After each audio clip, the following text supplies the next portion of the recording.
explain to Eva, we've been in touch with the new president of Bolivia that Thomas is in touch with, and they've been putting us off every day, but saying that they might come. So if they do, it'll be, so Thomas, did you tell them that would be at 11 American? I didn't tell them exactly that. Yeah, I gave it to them in Bolivian time and in US time. And I was told that they are talking about it, but it's not yet clear. It's also not clear what form it would take. Okay. It could be Diego von Vacano interviewing the president and or vice president, or it could be a presentation. Arce speaks excellent English. Right, and if not, then Thomas, you'll do your talk. You talk about vulnerabilities of the SDG. Okay, so I won't say anything about you right now. I will introduce Eva. Eva will speak, and then we'll open up to questions for Eva right after her talk, rather than at the end of the session. And that way, that'll be encapsulated in as the real talk. And then we'll see what happens at 11. Just let me know. Now, Clarice, we're a webinar, right? So we can see each other. The rest of the people can see us, but they cannot. Yes. They can send questions and answers, right? Yes, they can send questions and answers. We are live on YouTube. We are recording, and the participants are already here. So we are already on the webinar because we had to go on a full session because of the very short amount of time that we had between one and the other. So thank you, Anat, for joining us and for introducing Professor Eva. Okay, so just let me know when I should start. You can go on. You can go on. We are live. We are on. Okay, so hello everybody. This is the plenary rather than the panel meeting that we have today for social and economic vulnerabilities. When we first started organizing this conference, we had all sorts of themes that seemed pertinent. And I thought that the one called Reducing Vulnerabilities held amazing promise. I know this sounds terrible because vulnerabilities in general are the story of sadness, and our current COVID-19 circumstances make them even sadder. So it seems ironic, perhaps poignant, to say that I'm happy, so happy to introduce and host first Eva Illouz, our speaker from Jerusalem and from France, who will talk about very particular vulnerabilities. I find it interesting. I say this as coming from philosophy, that someone who is from sociology formally is such a great philosopher. Eva Illouz works in Israel and in France, as I said. She is Directrice d'études at EHESS, that's how we call it. It's the École des Hautes Études en Sciences Sociales, of course, in Paris. She also holds the Rose Isaac Chair at the Hebrew University in Jerusalem. She has been also president of Bezalel Academy of Art and Design in Jerusalem. She's won the Annelies Meyer International Award for Excellence in Research from the Humboldt Foundation, the Emet Prize, which is the highest scientific distinction in Israel. And she's the author of 1 million books, maybe a little less than 1 million, but I keep coming across her books. She's a regular contributor to Haaretz, to Le Monde, to Die Zeit. Indeed, I think it was 2009 or 2010 that Die Zeit chose her as one of the 12 thinkers most likely to change the thought of tomorrow. I think tomorrow has come much faster than we thought. But as I said, she comes officially from sociology and conducts research in cultural studies and social and cultural anthropology, cultural sociology, feminist theory. What the pithy way of saying this is that she works in the sociology of culture. And as she says, she's trying to understand the intersection of capitalism and emotions. So the central concept that we will hear from her about today is the home. Our title is Bitter and Sour, the Meaning of Home During a Pandemic. Thank you, Eva, and we're anxious to hear you. Thank you. Thank you so much, Anat. I regret not to have had the opportunity to meet you in Israel. And I had to wait the pandemic to meet you in Zoom. So what I'm going to talk about today are not thoughts that I have written extensively about. I think we should view this more as some fresh thoughts that I wrote to myself during the first confinement in Israel, which put me, as many of us, in a state of stupor. The corona pandemic is more easily qualified as a natural disaster than a man-made evil. Yet everything in its management was so spectacularly interwoven with politics and the media that it became impossible to view it simply as an inevitable natural scourge.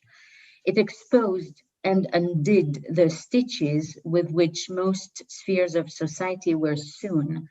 And those seamless stitches in many ways have come undone. And so what I'm going to try to think about with you is about one of those stitches, which is the home.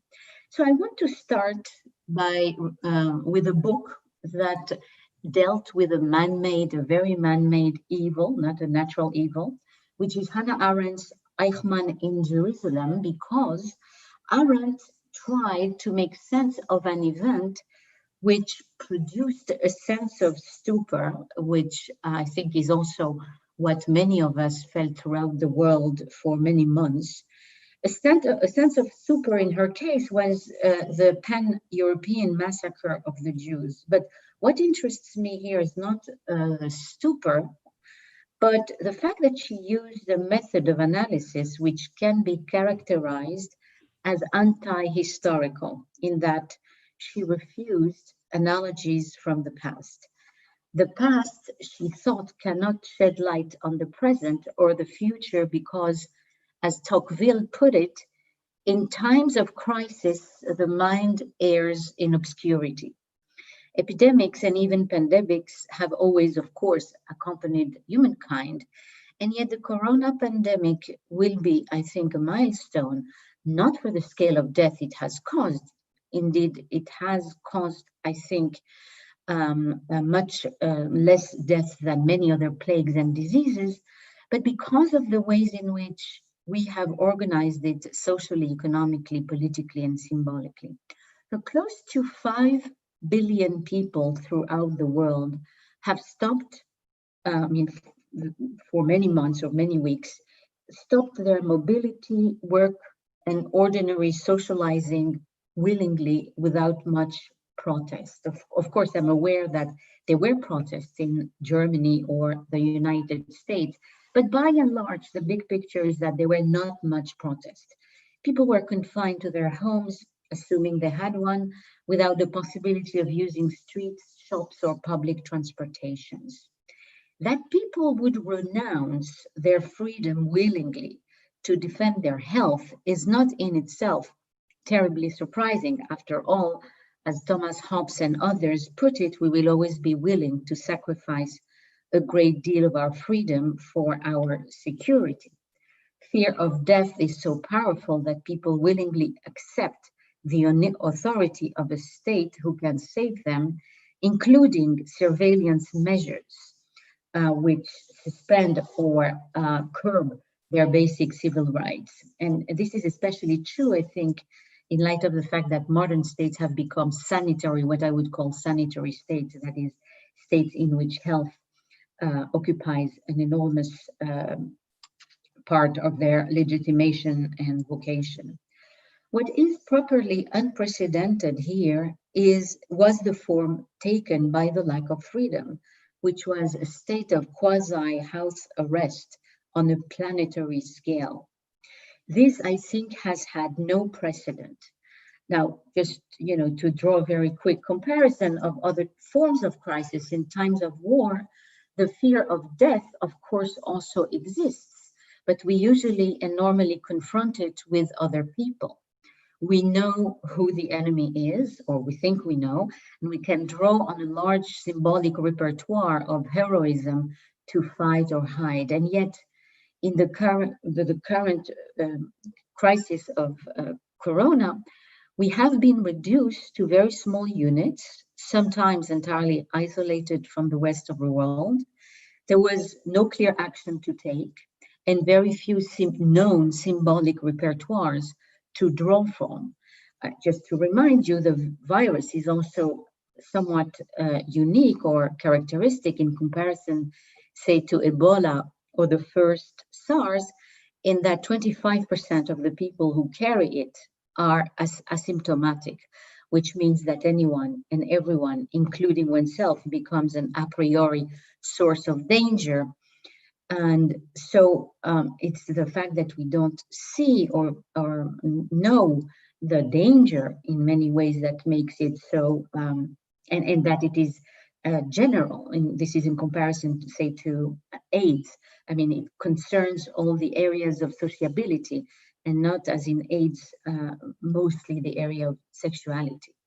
So all of these have made us riveted and confined to the home. And it is not only invisibility, but also difficulty of knowing what it is, whether we have it or not, that has curtailed much of our freedom and thus made us confined to our home. And so the home has done much of the work of providing the symbolic and material resources to keep them, to help people manage the crisis. I want to ask the question here, if the home can do so much, and what in fact we can learn about the home in this crisis. Home is famously sweet, and this sweetness has become the place where we have engaged with the sanitary crisis. So as we understand the notion of home as a private space where men and women, parents and children interact as emotional partners, this notion is a fairly recent cultural category. Medieval castles, for example, were less lived in than camped in, as many people would gather in the great halls to eat, sleep, and entertain themselves. Neither privacy nor, of course, sanitation could be found in them, nor were they, of course, supposed to be the site of emotional intimacy and expressiveness between the members of the household.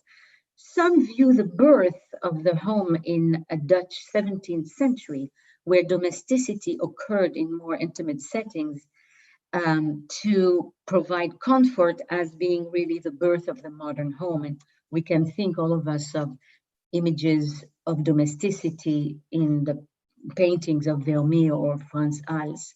Later on in the 18th, but mostly in the 19th century, the home became the privileged site for women, for the expression of sentiment, for what the historian John Demos called the hothouse of emotions, a place where warmth and emotional expressivity would nurture children and the spouses.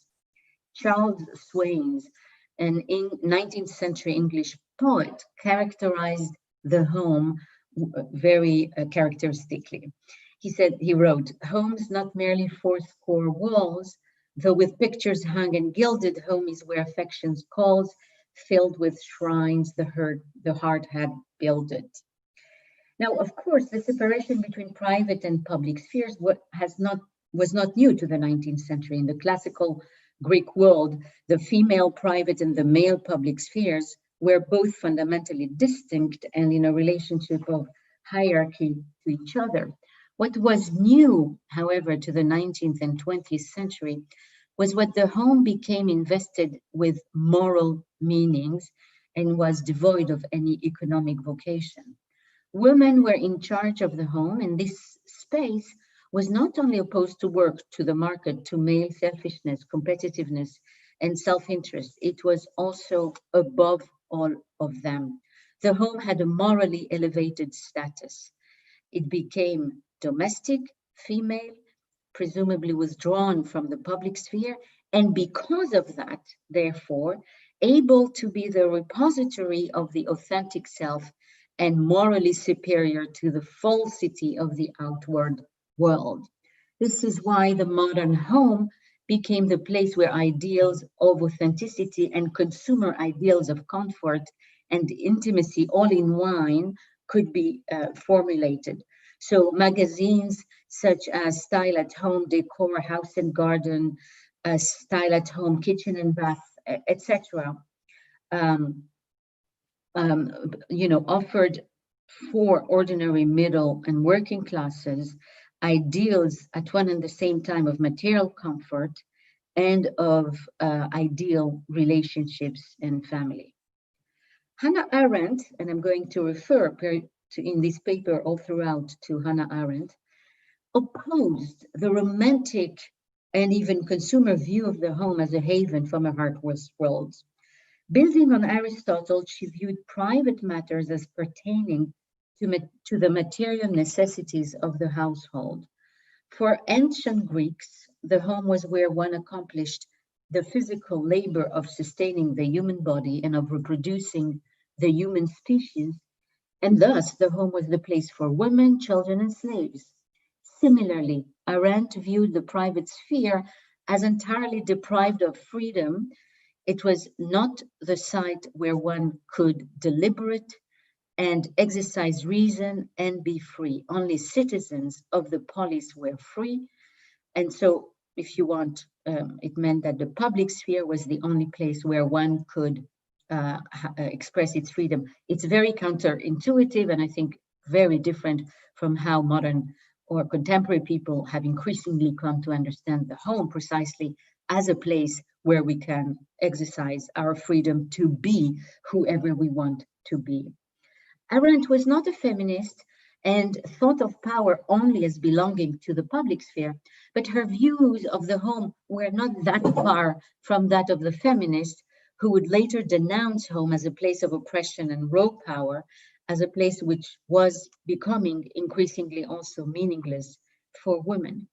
If anything, the planetary corona confinement, I think, has been a huge experiment without equivalent in history to test Arendt's and the feminist view of the home, especially Arendt maybe. If we had been the subject of a huge experiment run by a giant and mad scientist, that scientist would have discovered that indeed the public sphere of sociability, of leisure, of the streets, of cafes is fundamental to the constitution of home and our identity in a way that was unknown and invisible to us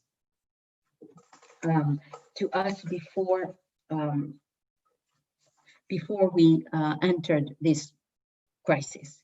So let me say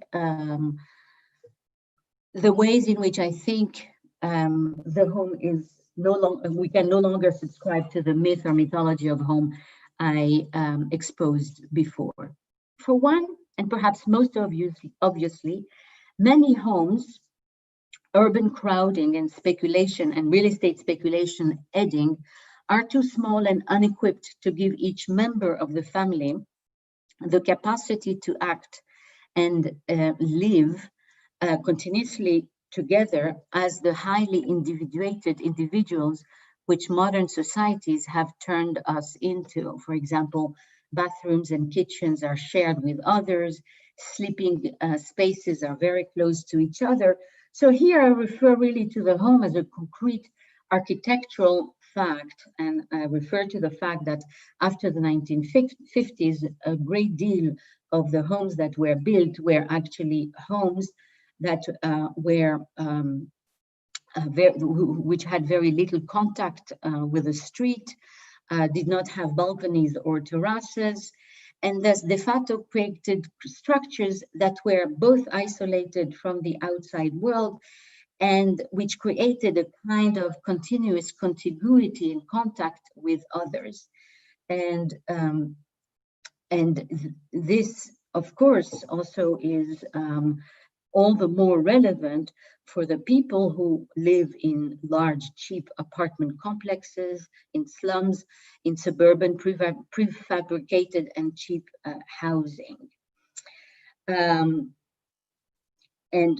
One may add that for people living in cramped quarters, the lockdown has been extremely difficult and self-quarantine has proved to be virtually impossible. This situation has caused, in fact, affluent renters and buyers in big metropoles to change their patterns, favoring, for example, larger apartments, sometimes preferring increasingly the ground floors, which were usually the least preferable apartments. And in Paris, there has been a massive exodus to the countryside and to small towns, with an unprecedented number of requests to buy houses outside of Paris. I would say, in addition, that we can add to this the fact that for many, home is a borrowed notion, in the sense that for many who have a home or who live in a home, they live in a home on mortgages, and home constitutes is now constituting a very severe financial threat. In the US, the number of mortgage payers who were more than 90 days late for their payment more than doubled, for example, from May to June, and about 7% of all mortgages were in forbearance programs as of September 11th. So that's just my first remark. Second, families and home rest on the massive work of schools, which sustain and assist the work of socialization and social reproduction. Many homes, even comfortable ones, cannot really be a substitute for schools, as they found out. Parents around the world expressed their powerlessness and profound fatigue at the sustained and daily interactions with their children. The school is such a powerful structure sustaining the homes that, in fact, no serious renewal of the economy is possible without schools and preschools. But there is a more crucial aspect, which is that transferring education to the home exacerbates inequality in education, because the students who come from disadvantaged backgrounds are even more disadvantaged at home than they are at school. This is evident, for example, in a report that was written by the OECD, which showed that only 34% of students in Indonesia have a computer to work on, while in Switzerland, Norway, and Austria, 95% of students have one. So, and this is true inside countries and in between countries. In the US, the percent of students who lack internet access or don't have a computer increases dramatically with a decrease of income. In households with an income of $100,000 or more, only 5 students don't have computer access, and about 10% don't have internet access. In the lowest income bracket, that is $10,000 or less, 45% of students don't have access to a computer, and nearly 30% don't have internet access. So these inequalities are correlated with race as well. Close to 40% of Native Americans don't have internet or computer access, while white Americans and Asian Americans are much more likely to have access to the internet. And among African Americans, almost 30% have no computer access. So this is to say, my second point, home very much intensifies educational inequalities. 3, the home is implicitly structured by the possibility for men and women to hold separate lives. That is, on the possibility to have and to follow different paths during the day. Domestic violence, we know, is thought to have increased by at least 20% during the COVID-19 lockdown. And experts say that this is unsurprising, as domestic violence is known to increase when families spend a greater amount of time together, such as during the holiday. Add to this the fact that men and women, but also violent men, many of them have lost their job or were uncertain about they would lose their job, and this became indeed reason or fodder for their violence. The record amount of violence against women during the epidemics is a reminder, if we needed one, that the home is livable for many only if it relies on the presence of an outside world in which the two sexes can lead separate lives and from which they can derive a sense of value. After the lockdown in Hubei was removed, record numbers of people registered for divorces. They discovered that home was not the place to have marriages indeed. And this, I think, is likely to be true in Europe as well. Fourth characteristic of this is that, in fact, there was a report published by the Lean In organization and McKinsey company. And in this report, which surveyed more than 300 companies and 40,000 employees, it was found that it was mostly mothers who were doing more work at home during the lockdown than fathers, but also that mothers were more than twice as likely as fathers to worry that their performance was being judged negatively because of their caregiving responsibilities. And indeed, as the researcher points out, these working mothers were right to worry, because there is a great deal of research on biases which shows that women who show their commitment to children are actually judged more negatively as less committed to their work than men. And to quote them, social science research shows that bias gets amplified under conditions of ambiguity, such as working remotely, when it's harder to actually see what employees are contributing. When visibility is limited, people are more likely to rely on stereotypes to fill in the gaps. In other words, I think that gender stereotyping is actually reinforced by the pandemic. And we also know, and this might be related or not, that many more women found themselves unemployed than men. Finally, and this might be my last and perhaps most important conceptual point, I would say that the architecture of modern homes today is heavily predicated on the assumption that people spend most of their times outside their home, of course at work, but also engaged in leisure activities. In France, in March 2020, there was a research done asking the respondents to answer the question, when the lockdown period will be over, what would you like to do? And the most frequent answer that they received was going to the movies, and after that, going to the restaurant. First going to the restaurant, drinking a drink with friends, having a cafe in a cafe. Second, going to the cinema, and third was to do sports freely. And a newspaper, François, asked a very similar question to French people, and 35% of the French who answered said that the first thing they would like to do was to go out with friends.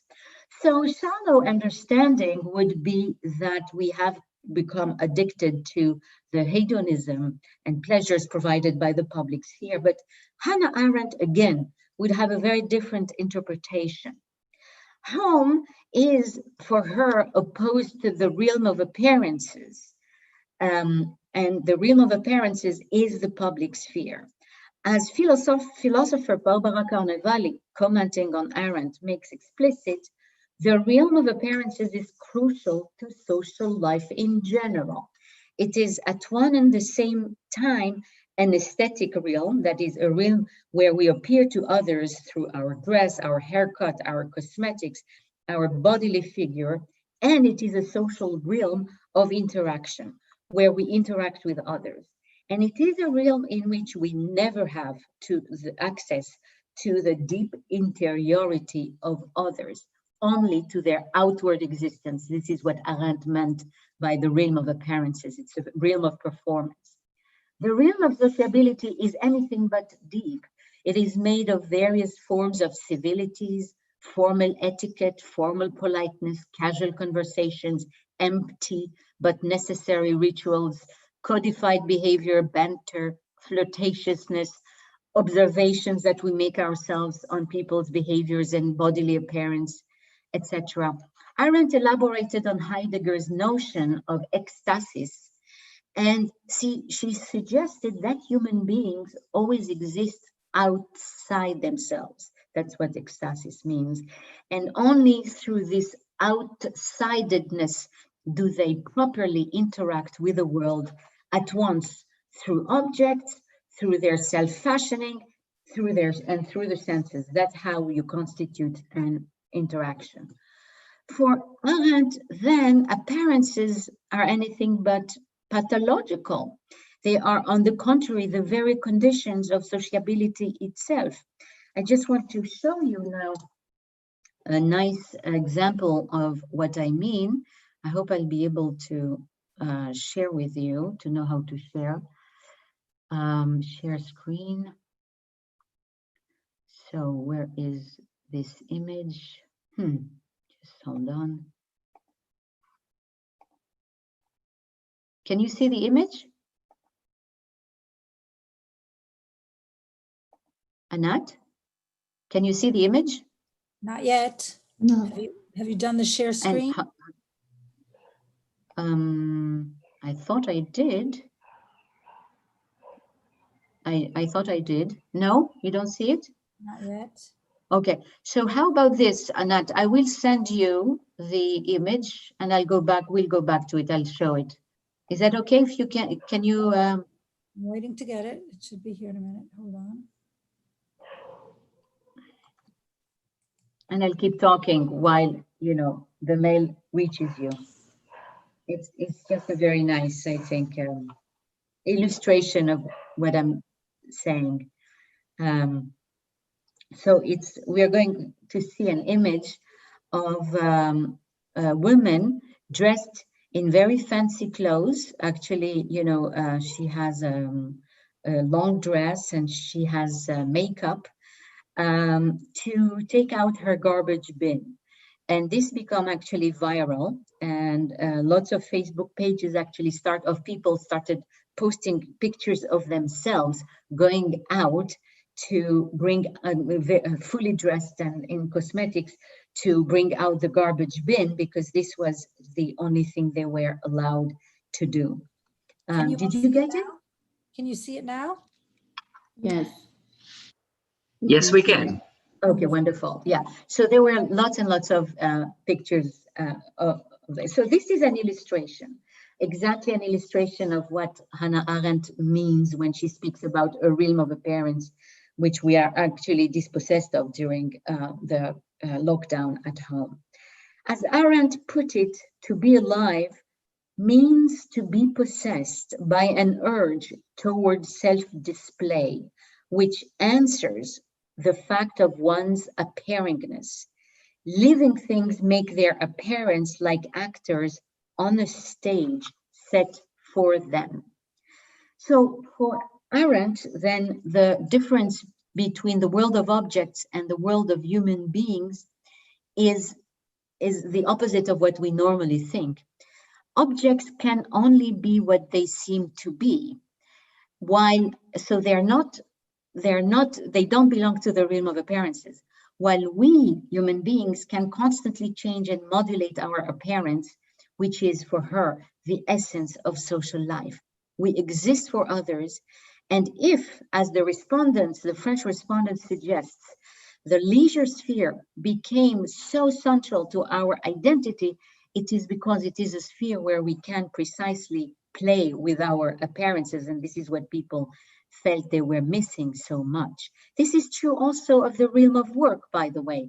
The realm of work and production has been very often thought of as alienating and exploiting. This is true also to a certain extent, but the sphere of work also structures and builds the self in many invisible ways. It gives a temporal structure to the day and to the week. It is a site of sociability with colleagues and strangers. It is a place where we care to be fashionable and elegant.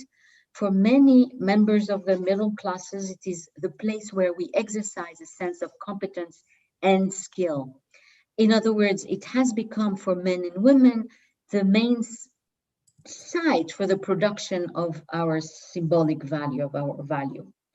So home cannot repair, can never repair the absence of a public world, because the sphere of production and consumption have become the main ways in which we create value and self-value, socialize, and even forge intimacy. They are the conditions, in fact, for intimacy. Work is where we exercise our skills and derive a sense of purpose. Leisure is where we experience apparingness, pleasure, play, and the possibility of seeing and being seen by others. Lockdown thus has meant that we lost not only a public world, the realm of appearances, but the world itself, the world tout court. If anything, the lockdown shows us how much Jean-Jacques Rousseau was wrong. An intense intimacy and a state of perfect transparency with others, as families and homes provide, in the long run would be perfectly intolerable. Whereas for Rousseau, that was the model. The experience of the lockdown is not only the experience of losing freedom, but also the experience of losing the world itself. For Anat, modernity at large is characterized by the loss of the world. Losing the world means to restrict or to eliminate the public sphere of action and speech, to privilege or focus only on the private world of introspection, on private pursuit of economic interest, and I would add on the home itself. And this is indeed what we have very much experienced during these lockdowns. What we experienced was an intensely constricted sense of homeness, which made us, many of us, homeless, actually. It was bearable for some only because they could work or watch movies or interact with their friends through technologies, that is, transport the public world of work and leisure inside the home. Many around me smugly claimed that they were having a blast at home, teaching themselves astrophysics or piano lessons or whatnot, and that their routine was not or had not been interrupted. But they did not realize that the sweetness of their homes was made possible by a greedy technology, which provides ever-increasing public structures inside the home, and by an activity which resembles that of the public world of work and leisure. The home then can assume its proper function only when it is a part of the world. In the corona crisis, it is the world that we have lost, both as a space to inhabit in safety and as a space to socialize and interact with other human beings. And so but I think that what this crisis has highlighted, and this is something that's worth thinking about when we think about what the future has in store for us, it is the mythology of the home as a very sweet place that we should dispose of. Thank you. Thank you so much, Eva. I am looking to see, I have like a million questions, but I'm looking to see if anyone wants to make a comment before we continue. Is there someone, support team, have you sent me anything? Not yet, I guess. Hold on. All right, so I don't know if it's proper to make this just a conversation between you and me, but there were so many exclamation marks that came up in my mind while you were speaking. I'm not going to take pride of place. I'm going to first go to a question that we have here, and then I will butt in if I need to at some point. So this is from Milena Poncio, and she says, well, first of all, she thanks you for a brilliant lecture. So I have to say this, it was brilliant, or it is brilliant. And I guess if we have more questions like I do, then it makes it even more brilliant. But the question is phrased in this way: what is for you the main strategy to recover during the crisis those symbolic values of the home? How to guarantee the right of having a home and reduce these socio-spatial inequalities? So this is, I guess, looking forward, but take it wherever you want, Eva. You know, to be completely honest, I have not thought about it. And these very good and important questions should be thought about carefully. You know, we could imagine, we can imagine, for example, I think the rich should be taxed, should have been taxed immediately. There should have been an immediate transfer of money from very rich corporation to provide internet access. You know, actually it is the internet companies and computer companies which should have been responsible for providing computers and internet access. They should have, you know, if many countries had emergency laws, I cannot see for the hell of me why a law like that could not have been passed. A law enabling students who were unable to, you know, who do not have the infrastructure to attend school remotely, at least to have access to that infrastructure.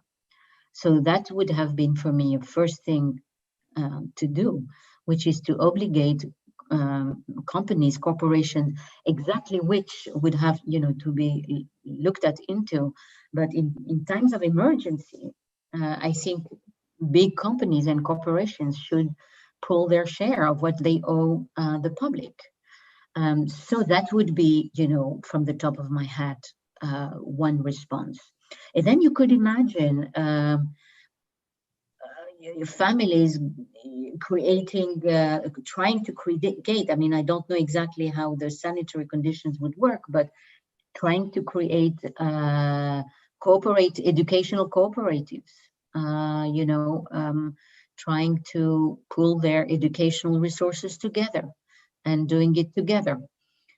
So that would be maybe another direction. But again, you know, this is a too important question to be answered like this. I would have to think about it more carefully. Yes, and I also think that you're very correct in saying that it's not just important, but these are questions sometimes of policy, sometimes of ideology, sometimes of on the ground governance, sometimes much bigger long-term ideas. So that's part of my feeling concerning this crisis. The crisis is a many-leveled crisis, and I always wonder if they,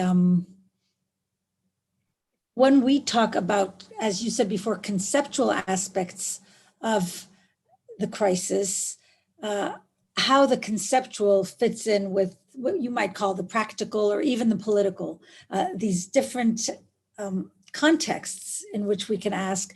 But I do see that people are asking questions that are down to earth. People do need to know what to do, or we need to be able to think about what to do. Let me though go on to some other questions that I have here. One is interesting. I was writing to myself when you were saying this is 1, 2, 3, 4, etc. What were the differences? What were the different aspects that you were addressing? And someone here says, what do you understand will be the generational impact of the mentioned educational differences that rose during the pandemic? And I was thinking of that because we've been reading so much about there's kindergarten kids, there's the Z generation, there's all sorts of different ways of looking at the generations that are dealing with this.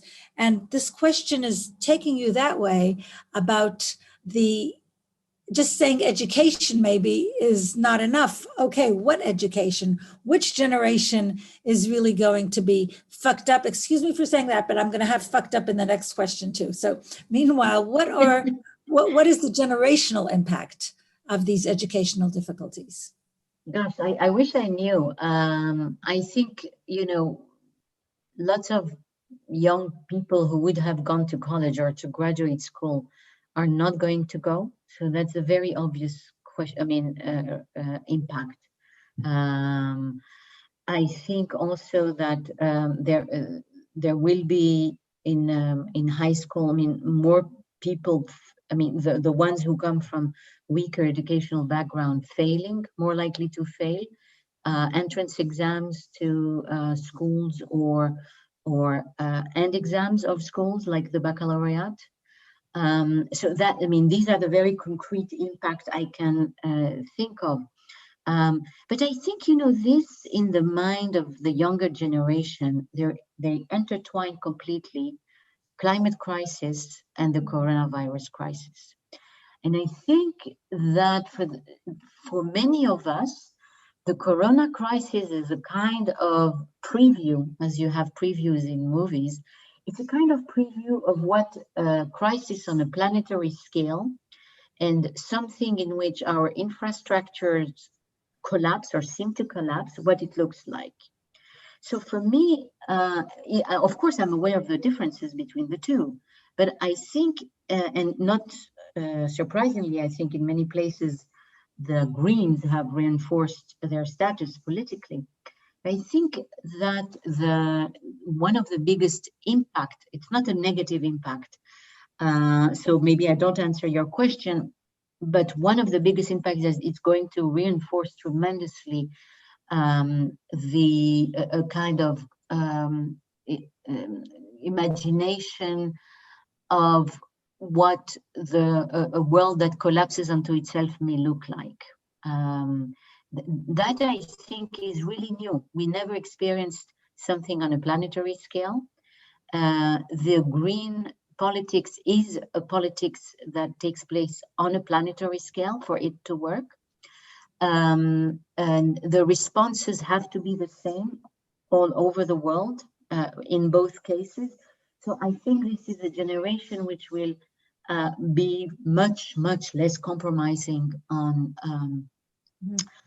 ecology, because it has had a kind of pre-taste and preview of what this may look like, despite the obvious differences between the two. Right. Thank you. I go on to a question. This comes out of this, but goes a different way a bit. This is from Stephen Advocate. Would you agree that there has been over many decades a general shrinkage of the social space, with families ever more separated from each other, leading to a kind of involution, a kind of psychosocial incest that leads to reinforcement of negative traits? And he says, remember the Larkin poem, They Fuck You Up. That was my association for before. I think, absolutely, I think this is precisely because of this social tendency, which, you know, sociologists like Robert Putnam at Harvard, but he's not the only one. I mean, Putnam just opened up a whole direction of studies, and his colleague in the sociology department, Teda Skocpol, also found something similar, and many people found something similar. Of course, you are entirely right. And in a way, this was riding, if you want, on these research and this tendency. And it's, you know, it's not original to say that the corona crisis has accelerated some tendencies. So I think it both has, for example, the hold and the grip which Netflix or Amazon or Google have on our lives. So that became very obvious. So we think of the economic aspects of that grip. We don't think enough, I think, of what it means to transfer social life at home. And so this is exactly what I was trying to figure out. And the tendency towards increasing fragmentation, which has been happening since the 1970s, if you follow Putnam, and which he attributes to television. But I mean, if you compare television, which for Putnam was responsible for the collapse of many associative forms, but television was a hyper-communal way of interacting when you think of it, because at least when you had television, people would gather together, the family would gather together around something, even if it's a screen. Whereas now everyone has his own, in the family, everyone has his own screen. So you see a clear tendency towards an increasing individualization of the fragmentation. So even inside the family, that fragmentation takes place, in fact. And I just want to remind, that Adorno, Horkheimer, Hannah Arendt, who came out of the very brutal era of fascism, when they thought about it and they thought about the conditions for the renewal of fascism, certainly in Hannah Arendt, we see this idea that for fascism to emerge, what you need is a society of fragmented people, because it is this fragmentation that disables politics and the political realm. This is also what this paper is about. It's also connected to that tradition of thinking. So this is almost a follow-up on that. This is from Arthur Luis Loureiro, I think, saying philosophically the home plays a central role in shaping the identity of all human beings, but historically the role is exercised amid the intertwining of the family space with the other social spheres that make up the public sphere. How might this have affected the possibility of knowing people's needs and vulnerabilities in the context of a pandemic? With a view, of course, to implementing public policies, but how does that interaction play in the context of a pandemic in particular? The interaction between the home and public spheres? Yeah, I mean, that sphere, that space and other social spheres. Well, the whole point of the paper was to say that, in fact, what we call the home normally is actually made possible by an enormous amount of outside organizations and institutions, public organizations and institutions, which make it possible. That was really my point, is that you can't understand at all this private sphere, this bubble, without actually understanding the ways in which it is supported by an enormous amount of invisible structures, supported both concretely but also symbolically. I think, what I was trying to say is that, for example, in a marriage or a family, what makes the interaction possible is precisely the fact that people leave their homes and then meet again. And that this structure, which was not always, by the way, always the case, but modern homes, which are very small and have lost any and all economic vocation, modern homes have this structure. And so the lockdowns highlighted the ways in which these homes become intolerable if they become purely private structures. That's exactly what I was trying to say. Now, we know also that women and children who were battered, who were victims of violence, had no access to social workers, and that that a lot of the public services could not actually get to the private homes. So there was a sense of a rupture. I think maybe in the second lockdown, perhaps these things are better handled, but during the first lockdown, it was the sense of complete separation between the two was very painful. I've got two questions here that are somewhat connected, and then maybe I'll finally get to mine, and if not, I'll ask you after we're finished. One is from Gabriel Amitzis, who says, first of all, congratulations for the lecture. Could you comment on the conflicts between the human need to live in a decent home and the risks to be evicted from your home due to indebtedness during the pandemic? And another person asks, Amanda Salgado, do you believe the current crisis of the right to adequate housing is a reflection of the 2008 crisis, the big financial crisis in the world? so here we've got the risks to be evicted and the crisis in 2008 when people lost their homes as well. What could you comment on that connection? I don't have a very intelligent answer to give. I was struck by the difference of policies in Israel and France, where in Israel, the news for a while were filled, the evening news were filled with images of people evicted from their homes because they defaulted on their rent. And the owner of the apartment just could, just evict them just like that, and, followed the normal procedure. In France, there was a suspension of, of the possibility of any owner to engage in a procedure to evict renters in the case that the renter had been, was unemployed because of the crisis. So in a way, what I want to say is that for me, I was struck by this because this issue of how the state responded to people defaulting on their mortgages, for me, was in a way deeply reflective of how much the state was committed to its citizens, or whether it was committed to, a Lockean view of private property as having the as having precedence over the vulnerability of people who could no longer pay on their rent. So that's a remark I made to myself. What was, I'm sorry, there was a second question I forgot. No, they both had to do with debt, with loans. Oh, and the 2008 thing from 2008, yes. Yeah, I mean, Thomas Pogge will answer this much better than me. I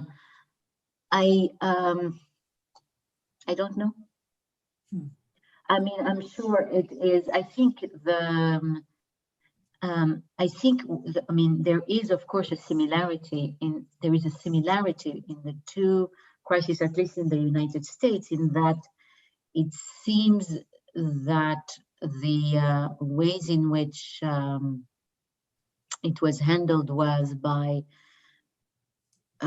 helping or salvaging the rich, and that, contrary from what I understand, in the New Deal, there were lots of things that were done in which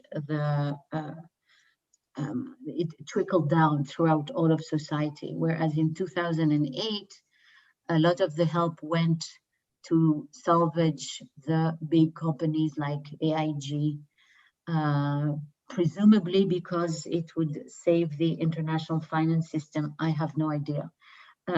So I think there are, and I think that the European response was different from the American response in the sense that the European response is really trying to figure out how to have more of to provide a help that would more trickle down to society, as opposed to helping just the very big actors. So that's what I would say from the top of my head. So that's interesting. The reason I still go on with this question is something that you said at the beginning of your answer, and that's the difference between Israel and France. But what I've been constantly thinking about is the difference between different places. It's even the United States. Eviction, for instance, was made impossible, at least at the beginning, as opposed as what you just said now about Israel. And I remember your article, I think your article in Haaretz, it must have been in March or April. I think it was one of the first articles where someone was trying to figure this out politically and conceptually. You were talking about the relationship between the individual and the state. Like, where is the state? How do we conceive of the state's responsibilities in this type of crisis? But when I think of these differences, I would love to ask you, and I know we don't have time to think about it, but I would love to ask you about difference, about your idea of the home, which is still a very westernized idea, about public and private. Arendt is still westernized. And when I read about what happened in China, when I've talked to friends from Singapore, from places that are they are capitalist in a way, but they are very different culturally. I'm not sure that the concept of home even answers to our mantras of home sweet home or whatever, anything like that. So I'd love to just continue doing that kind of research. I guess that's what anthropologists do, but definitely not philosophers. But I am going to go to a final question, which brings us back down to earth. And someone saying, I really think from the heart, nice analysis, but what's the way forward for students in developing countries who can't even afford a smartphone? What can we do if we're to avoid the education inequality? And you talked about, of course, different groups going to college or not going to college, having internet access or not even having internet access. But this type of question, what can we do? Do you think in that way when you're talking about these things? What can we do? What can we do to what? I would need Anat a very specific question. Well, yeah, so in this question, I guess the question is about the education inequality. What can we do? I don't know. I don't know if this is not, again, for policymakers, for ideological thinkers. I think that, first of all, highlighting the tremendous inequalities and saying that this type of crisis, because at the beginning, there was a slogan saying we're all equals in front of the virus. I don't know if you remember, there was, for many weeks, we heard that all the time, we're all equals, and each one of us can be sick to the same extent. Yeah. And so I think that already, I could hear in your question an implicit opposition between the real world and the kind of analysis I do. But first of all, you need to clarify what is happening, and I think clarifying and providing concepts and opposing myths such as the one we had at the very beginning, such as we were all equals in front of the disease, and very quickly it stopped when we knew that many more working class people and African American people were dying. So for me, the role of academics is a very important one, no less than that of policymakers, which is to clarify the terms of the debate and to bring up issues that may not be visible. So exactly what should be done, I have no idea, because I don't have data, and I cannot be serious. I would not be taken seriously if I told you from the top of my head what should be done. But I think that to do what I do with many others has value for changing the world, which is to clarify the concepts we have to grasp the world. I don't think we can change it without the adequate concepts. Thank you. I think that's a good place to stop. Michal Apollo, I see you there. It's nice to see you. And I will put your question off for later. Maybe if we have time, we'll go back to it, because it's a question I've had often. But I love the fact that Eva, you think that there's something for academics to do.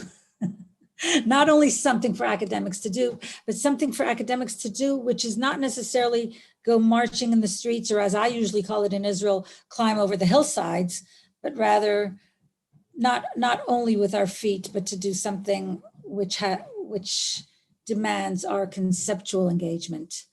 So I thank you very much, Eva, and we might come back if we have time. I'm calling on Thomas. Thomas, are you there? And do you know anything about the Bolivians? And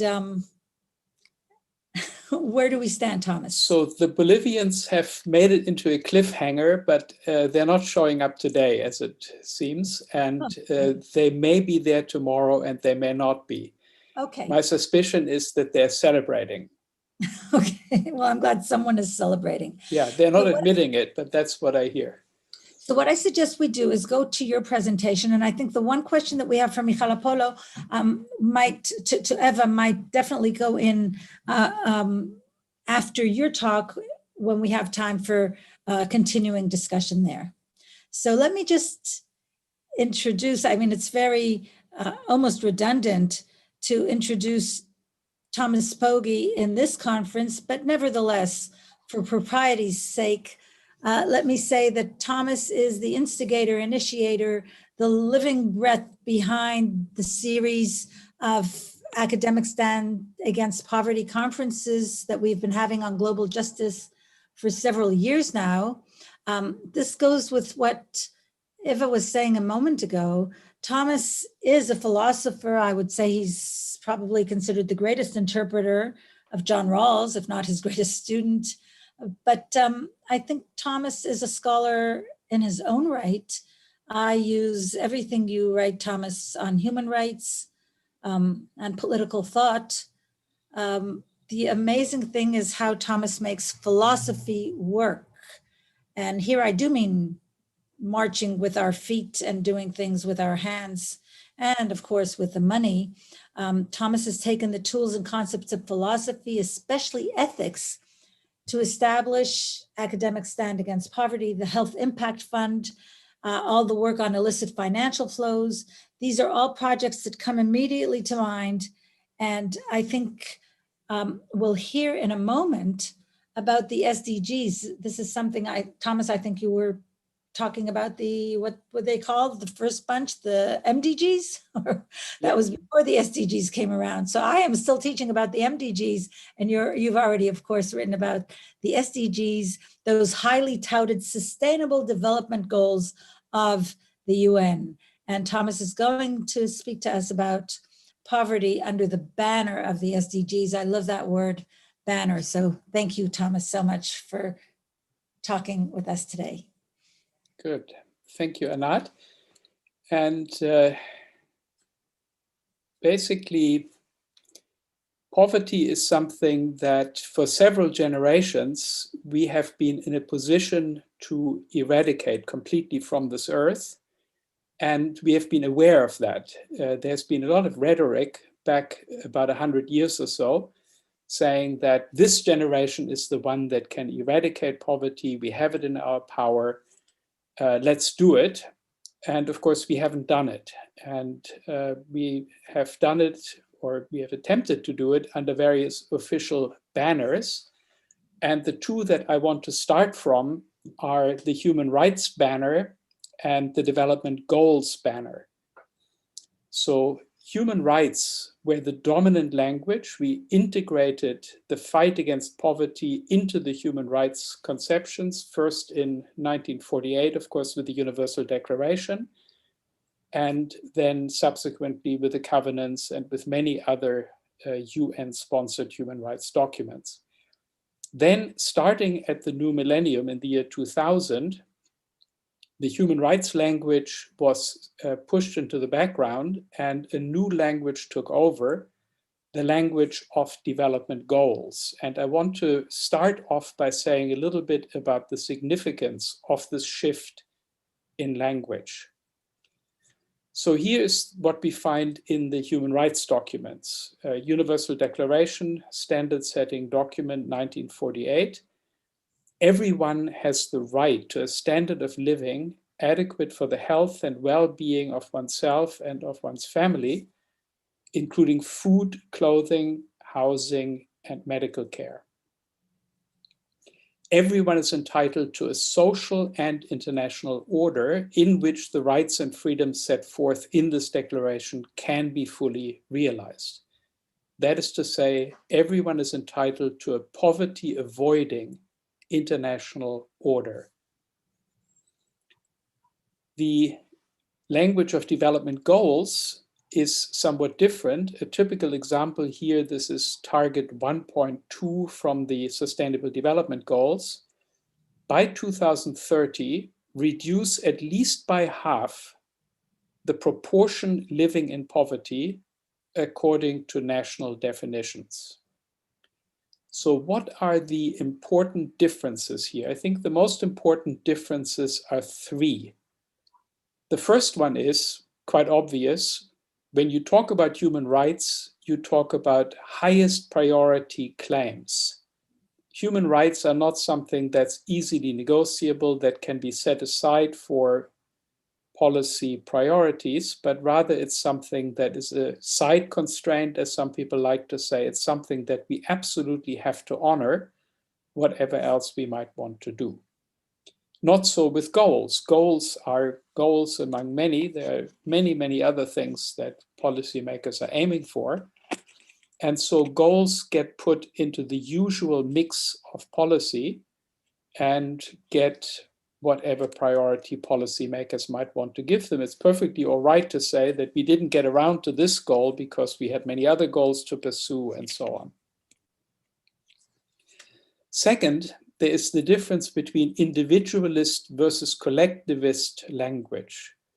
The easiest way to illustrate that is to think of somebody who makes a claim, who says, look, I'm very poor, I'm hungry, I don't have the minimum for a reasonable life for myself and my family.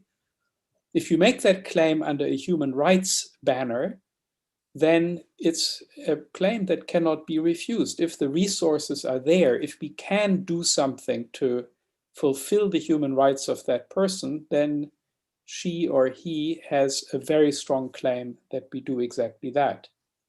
Not so with the development goals, right? We are supposed to reduce by half the proportion living in poverty by 2030. That's a 15-year period from 2015 to 2030. So each year we have to reduce this proportion by 4.5%. Given population growth, that means the number of poor people has to go down by 3.5% every year. And we can just say to such a person, sorry, mate, we have already achieved our 3.5% for this year. Why don't you come back next year?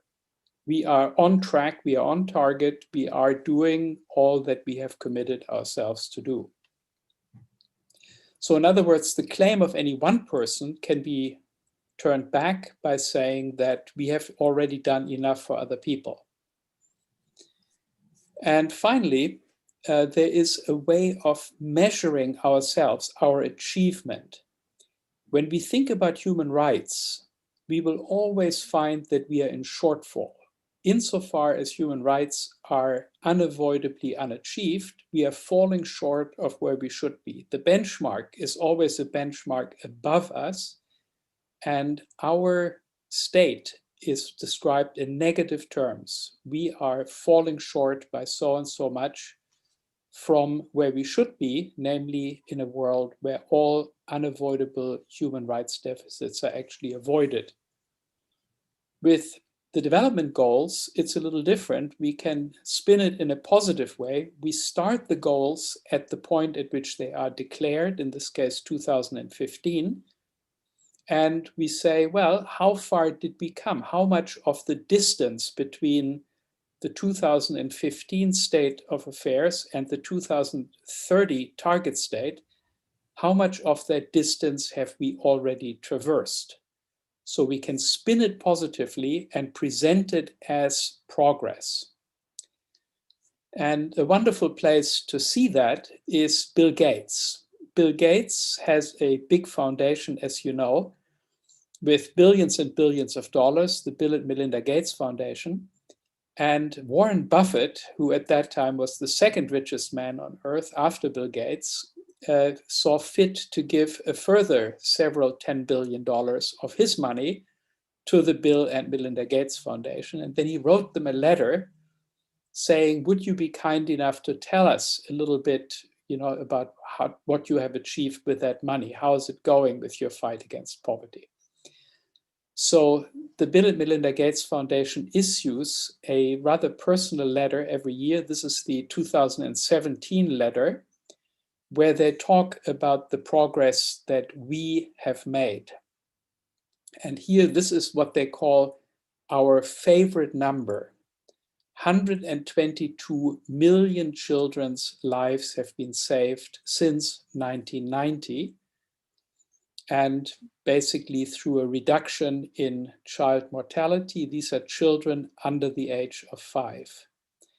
Here you can see, this is a little bit further down in the same letter, they quote a diagram from The Economist magazine, where you can see the descending graph of fewer and fewer children dying every year. And how did we save 122 million children? Well, this is how we did it. If you take the number of deaths of children in the year 1990 and extend that number, then you see the triangle above the curve shows you all the child deaths that did not happen. So we saved all these children that didn't die and would have died if child deaths had continued. The number turns out to be 86.5 million, but let's not be stingy, 122, that's fine. But still, we should think a little bit about the mathematics involved here, right? One thing that is immediately obvious is that given general growth in the world economy is growing, so it's pretty automatic that poverty is shrinking. As incomes around the world rise, there will be fewer and fewer people living below any arbitrary poverty line, however you may want to specify it. And so when the number of poor people goes down or the number of dying children goes down, that doesn't mean that anybody necessarily did anything to make it go down. It's not necessarily an achievement of us, as Bill and Melinda Gates put it. We have achieved, we have reduced poverty. It could just be an effect of ordinary growth. And that's what every sane person would say if you talk, for example, about China, right? You can say that, yeah, China had a fantastic poverty reduction over the same 30-year period, 1990 to today, whatever. And that poverty reduction is a result or a byproduct of the economic growth that China has experienced. And sure, you can say that it was achieved in some way, maybe by the people of China who had a high savings rate and worked very hard. The government didn't exactly stand in the way. They were quite happy to have that growth. But to say that this is an achievement of a poverty fighting effort is maybe a little bit rich. So there is the danger that the Sustainable Development Goals and the Millennium Development Goals, it's basically politicians making a prediction with ordinary economic growth, where will we be by 2030? And then when 2030 rolls along, they say, wow, we achieved it, without really having done anything more than witnessed a period of economic growth. Now, central to the development goals are statistics about income, which are kept by the World Bank, and statistics about undernourishment, also known as hunger, which are kept by 5 organizations: the FAO, IFAD, UNICEF, the World Food Program, and the World Health Organization. They do that together. So those are the most prominent statistics. They go a little bit beyond the Gates reference to the dying children. And what you're probably familiar with is this wonderful language of lifting people out of poverty. How many people we are lifting out of poverty. And again, the same methodology is used. You basically say how many people were poor in 1990, how many people are poor now, and the difference between those two are the people that we lifted out of poverty. And again, my response would be that a lot of that is probably just a byproduct of ordinary economic growth. But anyway, here you can see it in the Bill and Melinda Gates letter. We have lifted people out of poverty. Poverty has gone down from around 1.8 billion, you see it here, in 1990 to somewhere around 500 million or less in 2020. And it's getting even better towards 2030 if present trends continue, which with the COVID-19 crisis upon us is not a foregone conclusion. Notice also these wonderfully happy two people who are running down the slope. Obviously, they are living a very good life now and are no longer poor. But notice also what is written into the curve. People living on $1.25 or less a day. This is the definition of poverty that the World Bank is working with. So the World Bank initially started out defining poverty in terms of $1 a person. The older ones among you will remember $1 a day per person. This was 1985 currency. Then they changed it to $1.08 per person in 1993 currency, $1.25 per person in 2005 currency, and finally $1.90 per person in 2011 currency. Now, these are not exactly equivalent, but I spare you all the technical details. I just call your attention to how much money that really is. PPP here means purchasing power parities. So in the moment, with a $1.90 definition, we define as poor any household who per person per day has consumption expenditure that is less in terms of purchasing power than what you could buy with $1.90 in the United States in 2011. Today, by the way, that is $2.19 in October 2020, according to the CPI of the United States.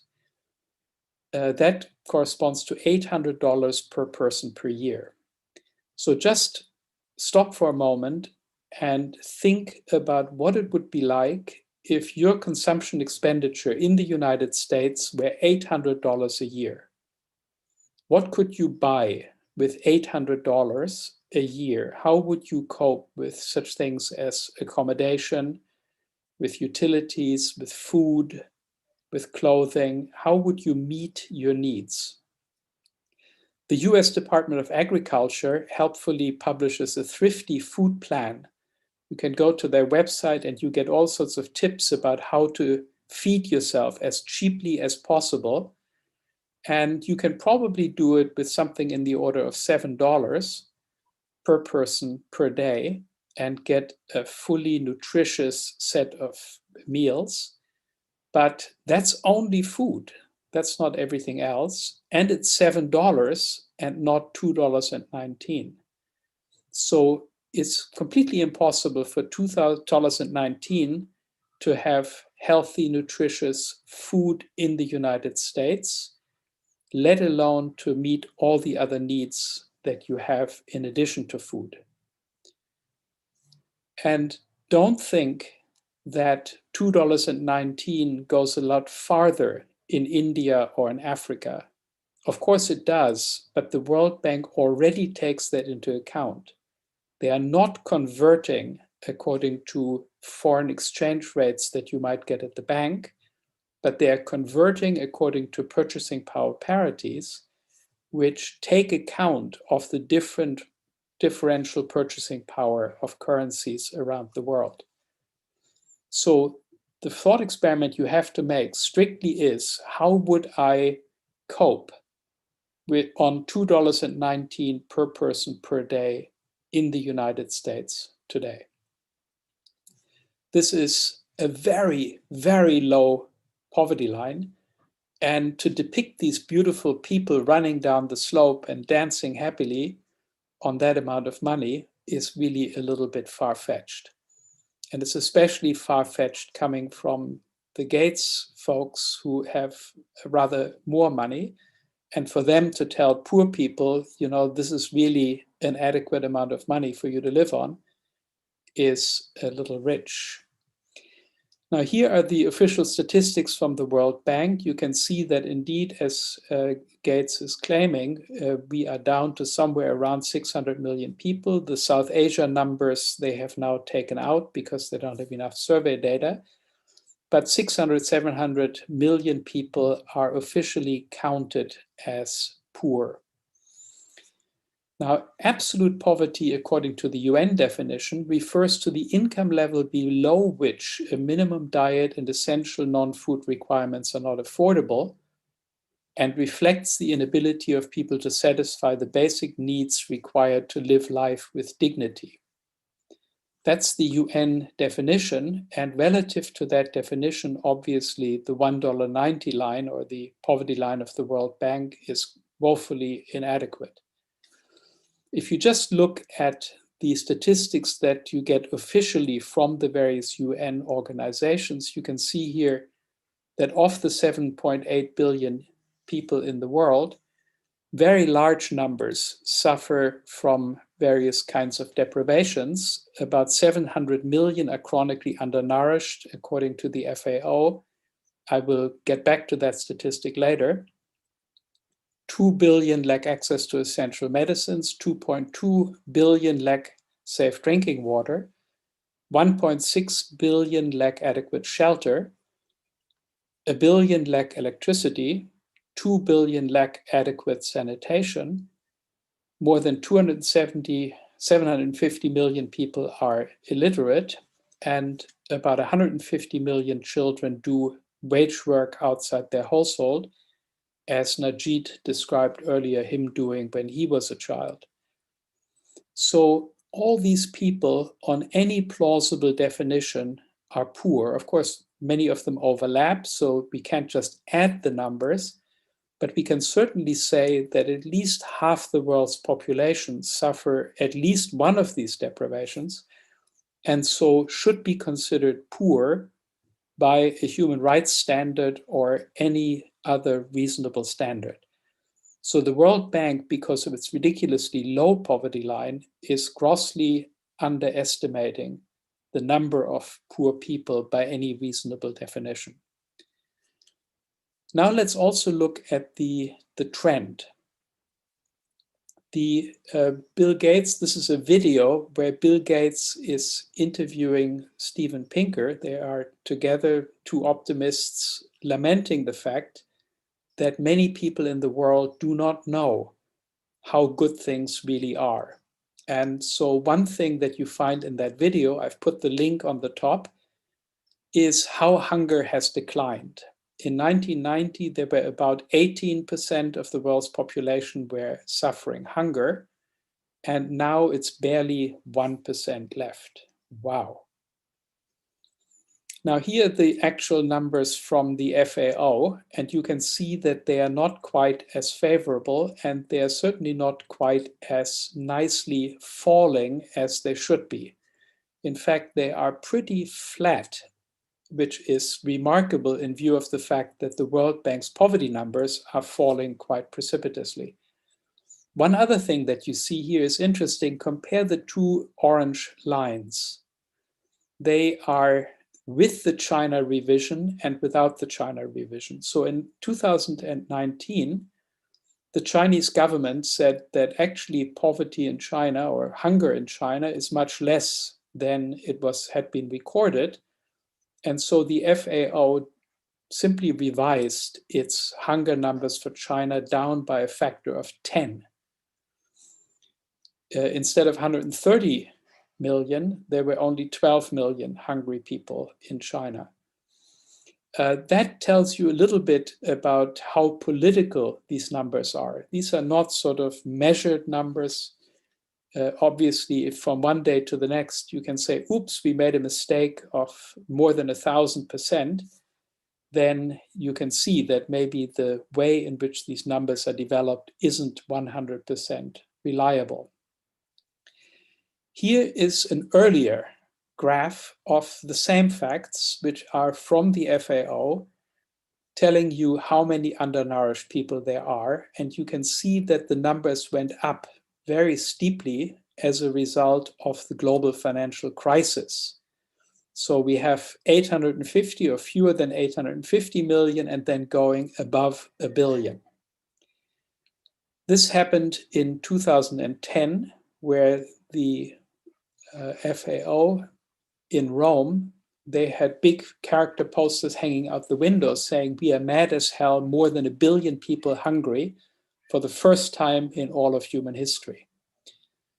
This created a huge outcry on the part of the defenders of globalization. Many governments were deeply upset. The Economist magazine was deeply upset. The World Bank was deeply upset because they had been showing declining poverty numbers. And so, unsurprisingly, the FAO was forced to revise its numbers and its methodology. And the Economist magazine could then very gleefully proclaim that not a billion after all. The number of hungry people in the world is indeed a disgrace, but there was one problem with the precise figure. It was completely bogus. This week, in its 2012 report on the state of food insecurity in the world, the FAO quietly revised it down to 868 million and got rid of the spike in the numbers that had supposedly occurred in 2008 through 2010. So the Economist magazine was made very, very happy, but I do want to call your attention to the food riots, which we all remember. In at least 24 countries, there were major food riots because people could not feed their families. Here are the 24 countries. And what the Economist magazine wants to have us believe, and the World Bank and all the rest of the establishment, is that this never happened. These people were mistaken. They rioted, perhaps, we won't deny that, but they weren't really hungry. They thought they were hungry. They thought they didn't have enough food.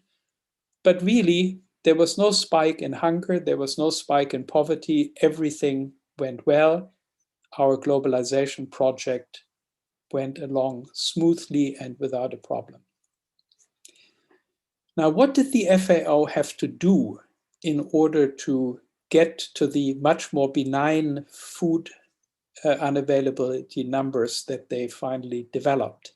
How did they change their methodology in 2012 to convert a rising curve of hunger into a falling curve? Well, here is the methodology as they themselves explain it in their 2012 State of Food Insecurity report. This is the small print on page 50, where they explain who counts as hungry. So here, what you can see is that they base their measurement on dietary energy intake, and they define undernourishment as an extreme form of food insecurity that arises when food energy availability is inadequate to cover even minimum needs for a sedentary lifestyle. So let's pick that apart for a moment. You count as undernourished if you fulfill all four of the following four conditions. First of all, we are looking only at the food that people ingest. We are ignoring absorption problems. Many people in developing countries have problems absorbing the food they ingest because of parasites, for example, most commonly.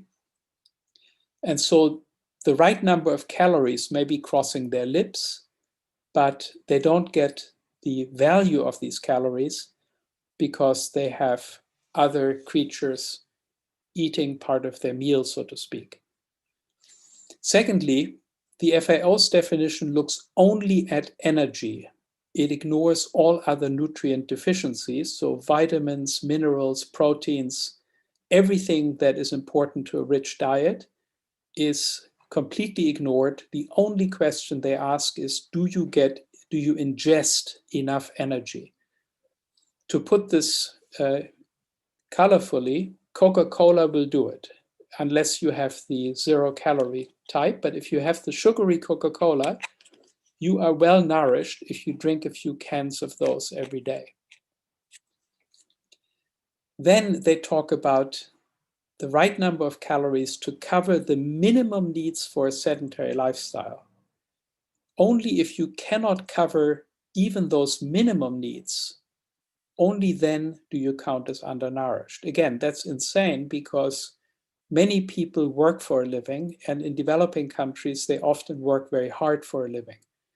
They expend not just the usual 1,800 calories or kilocalories that I might expend, but maybe 5,000 if they are rickshaw drivers or construction workers or even housewives fetching water from the river. This is hard work and it requires a lot of calories. It's not just a hobby or exercise. So many people could be undernourished even while they get the 1,800 kilocalories.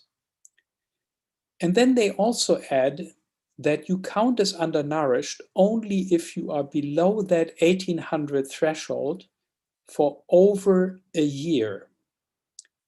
If it's less than a year, if you are hungry for 11 months, you're not hungry. It just doesn't count. It's not in the statistic. And you ask yourself, what? Why not? Well, they have an answer for you. Here's the answer. The reference period should be long enough for the consequences of low food intake to be detrimental to health. Although there is no doubt that temporary food shortage may be stressful, the FAO indicator is based on a full year. Again, you ask yourself, how is that possible? This is the UN agency that is in charge of food for the world, and they must know that any normal human being is dead after 40 days of getting no food. So how can they say that this may be stressful but isn't detrimental to health? This is completely off the wall. This is not just sort of arguable, but this is in the Trump region of implausible. So how is it that the FAO experts, obviously experts, adopt such a completely crazy methodology to deliberately undercount the undernourished people in the world? Well, it's political pressure. The World Bank was unhappy with the FAO numbers. Governments were unhappy. They wanted their globalization project vindicated. And the incidence and trend data are highly politicized. It's very important for the debate about globalization, for the success of the Washington Consensus. It's very important that we be able to say things are getting better all the time. They're getting massively better. We have lifted millions of people out of poverty. We have saved tens of millions of children from a premature death and so on. So what that means is that if we want to have accurate data of what really goes on with poverty in the world, we cannot leave the data collection and data processing to international agencies, because these agencies depend both for their leadership and for their budgets on the very governments whose success is being monitored by these data.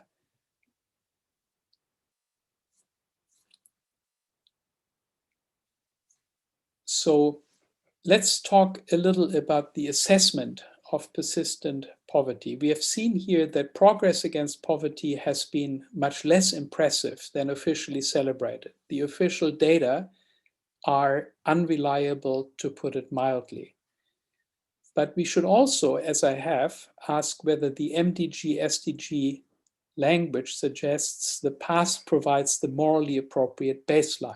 I think that, to remind you of it, we should, when we think about poverty, we should compare the state of the world as it is, not with the state of a previous time where things might have been even worse, but we should compare it with what could now be.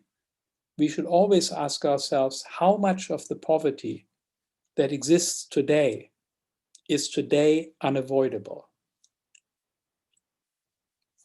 And that gets me to the topic of explanation. So when we think about avoidability of poverty, we have to ask ourselves, how could our world be different? How could we change the world, reform the world in such a way that we would have a lot less poverty.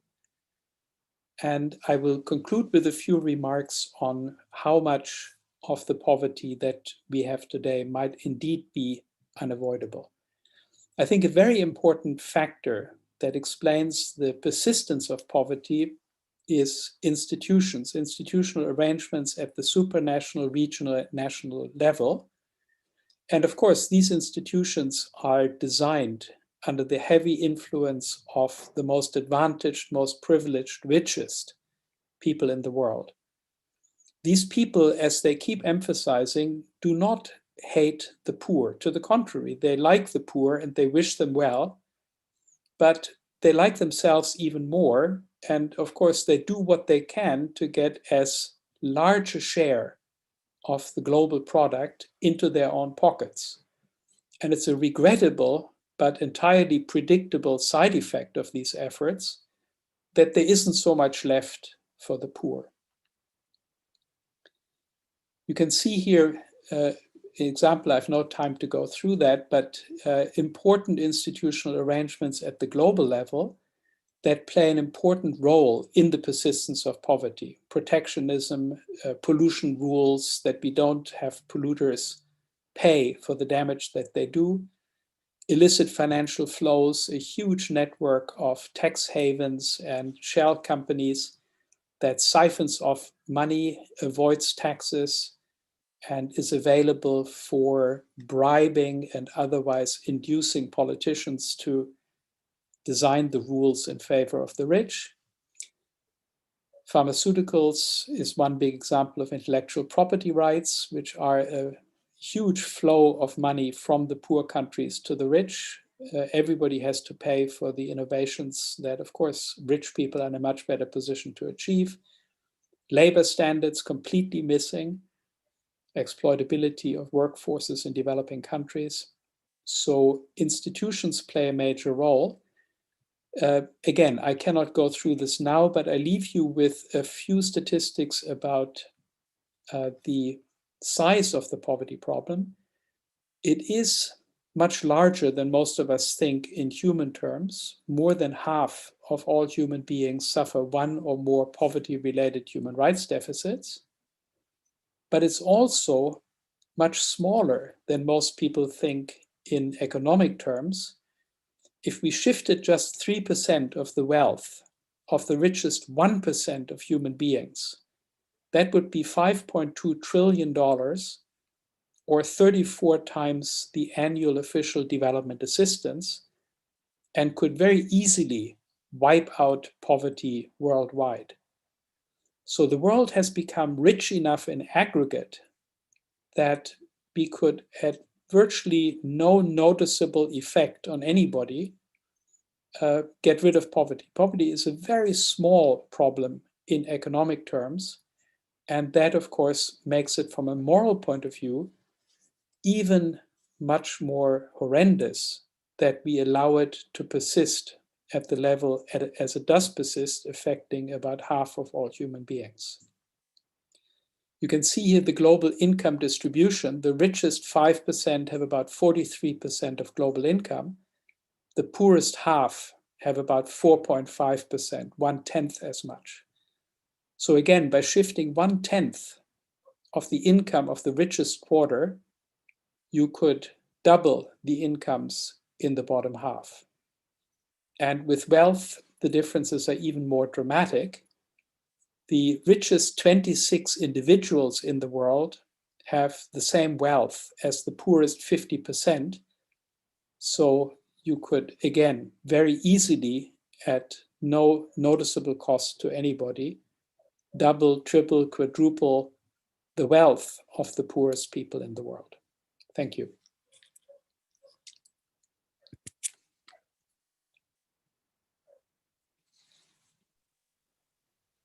Thank you, Thomas.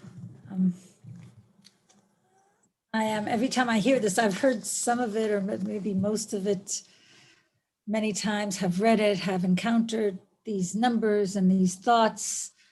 I'm always struck by how quietly you wave your hands, how basically pulling our hair out is done by you so forcefully because you're not screaming and pulling your hair out.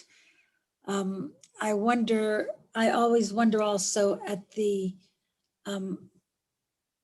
divide we make between giving the facts and then assessing them, and not just assessing them, but of course, judging ethically what is going on here. You did at the end hint at where we could go, but I keep thinking of the last question that was asked of Eva, what should we do? What can we do? And I always want to ask you who it is that can or should somehow bring to bear your recommendations or your suggestions or your advice. Yes, 26 people have as much as the bottom half of the world, but how do we get that money to travel? Is this a matter of, again, policymakers? Is it governmental decisions? Is it the world standing up? Is it academics writing articles and analyzing the concepts as you have? So I'm just telling you of all the thoughts that go through my head when you present this information. I'm looking for a moment to see if we have any questions yet. Yeah, maybe I just begin with what you just asked and what was asked of Eva. Yeah, it's a deep, I'm not saying it's a deep question. I'm saying it's a deep disquiet that I have when I hear these things or when I read these things. So yes, it is a question in that sense. Thanks. Yeah, so the thing is, one thing that strikes me as difficult to do is to actually shift the global income distribution. There's a lot of resistance, right? So for example, if you want to create something, I once proposed something called a global resources dividend, which would have slightly reduced the income of the richest people in the world and slightly increased the income, dramatically for them, the income of the poor. It would have shifted a very small slice of annual income from the rich to the poor. No go. Nobody's interested in that. Everybody kind of says it's a nice idea. And of course, the poor should be helped, but politically totally unfeasible. I then put a lot of support behind the Health Impact Fund. And I think the Health Impact Fund has this wonderful feature. It wouldn't cost anybody anything because the current system of incentivizing pharmaceutical innovation is so incredibly inefficient that by just wringing out the waste, you can, without anybody losing money, greatly improve the position of the global poor. The pharmaceutical companies would earn just as much as before, but they would allow poor people to participate in the fruits of innovation, and they would also do a few additional innovations that are relevant to the poor in particular, namely the neglected diseases of poverty, diseases like hepatitis, tuberculosis, malaria, HIV/AIDS, pneumonia, that get very little research attention now, but would get a lot more if the Health Impact Fund were instituted. The Health Impact Fund would cost a few $1 billion a year, and that money would come back in through cheaper medicines, through lower bills for hospitalization, so it wouldn't cost anybody anything. But even that is very difficult to institute, and it's an extremely small amount. It's an amount that in the end wouldn't cost anybody anything because it would come out again through the benefits of the Health Impact Fund. So it is a monumental indifference on the part of policymakers and a large part of the general public that makes it very difficult to achieve reform projects, even reform projects as obvious as the Health Impact Fund. I hope that now with COVID-19, there is a chance that we can get at least a pilot going, but we have to see. Well, your mention of COVID brings up another question, but first I'd like to present Gabriel Amitzi's question, which is really in continuation of your previous answer, saying, is it time to put forward a global strategy in favor of adopting international binding anti-poverty law? And here, what I think of as the main terms here, there's global strategy. So what is a global strategy? Who decides on a global strategy? Who then does things? You did say policymakers before, we have governments, but here what they're talking about is international binding anti-poverty law. So we are talking here about the international law, the legal system, and we would have to somehow make that well, I don't know if we could, yeah, well, you've written actually about that, about who it is that can make sure that international law is abided by. So this is international binding. Every single word here is a question for me. Global strategy, adopt, and binding. And then we've got the international anti-poverty law. That would be the law that we want to somehow formulate and make legally binding. I wonder, and the question was, is it time to put this forth? But I would add to that, even if it is time, what do we do? Well, if you ask me, I would say we have it, right? We have human rights law, which says that people have a human right not to be poor. We have a clear instruction for the interpretation of these human rights in Article 28 of the Universal Declaration, which I cited in this lecture. Everyone is entitled to a social and international order in which the rights set forth in this declaration can be fully realized. So in a sense, if we had appropriate enforcement, we could bring a case. Poor people could bring a case and say, under international law, the institutions that are currently being enforced in the world, the way the world economy is structured, are violating international human rights law by avoidably keeping us in poverty. Now, the question is, which court would take such a case? Where could you bring such a case? I don't think that, I think it's already on the books. It would, of course, be nice if one had it on the books in a more specific, more clear-cut way. But I think in principle, we have it in international law already. Right? What we need is to think about the institutions that we have. For example, the TRIPS agreement, international property rights, or other aspects of our international economic order, to think about them explicitly in human rights terms. And that's why I think it's so highly regrettable that the language of human rights was taken out of the social and economic discourse. So there was a big movement in the 1990s, which I was a part of, saying we need to sort of think about what the social and economic human rights really mean, and we need to work them into the discussion about institutional arrangements, in particular arrangements of the world economy. And that discussion was apparently perceived as dangerous by people in governments, and they shut that down by switching attention to the MDGs and the SDGs, basically saying, no, let's not talk about human rights anymore. That's not a good approach. Let's talk about goals, and let's set some targets and goals, ideally ones that we don't need to do anything to achieve, that are essentially self-achieving through ordinary economic growth. But you're talking about language, and I find that fascinating as well. The way we talk about these things, do we talk in human rights language? Do we talk in development terms?